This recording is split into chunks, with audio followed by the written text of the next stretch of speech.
તો મિત્રો ભાવનગર જિલ્લો તળાજા તાલુકાનું ગાધેસર એવું ગામ છે નાનકડું અમથું. ભસવીથી ગાધેસર, ગાધેસરથી ડાયરેક્ટ ડાઠા જવાનો રસ્તો. આજથી અમે અવડા હતા ને ત્યારે વાતો થતી કે આ રોડ થવાનો છે. અત્યારે ફિલહાલ રોડ થઈ ગયો છે ને અધૂરો પગ્યો છે, જોઈ શકો છો.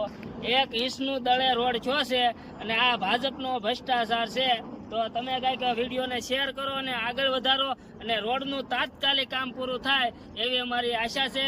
અને 2027માં આ રોડની નીચે લગભગ 50 થી 60 મતદાર આવે છે. અત્યારે તો અમે બહાર રહી છીએ, બાકી મતદાન દેવા અહીંયા આવી છીએ.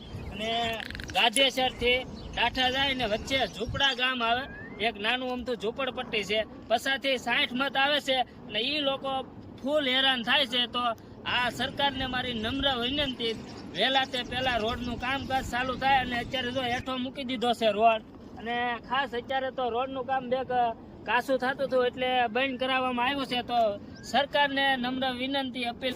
તો ગૌતમભાઈ ચૌહાણને ખાસ નમ્ર વિનંતી કે રોડમાં ધ્યાન આપો અને વહેલા તે પહેલા રોડનું કામકાજ ચાલુ કરાવો એવી અમારી નમ્ર વિનંતી છે. તો ખાસ ધ્યાન આપજો તમારું અને સરકારમાં આટલો સંદેશો આપજો.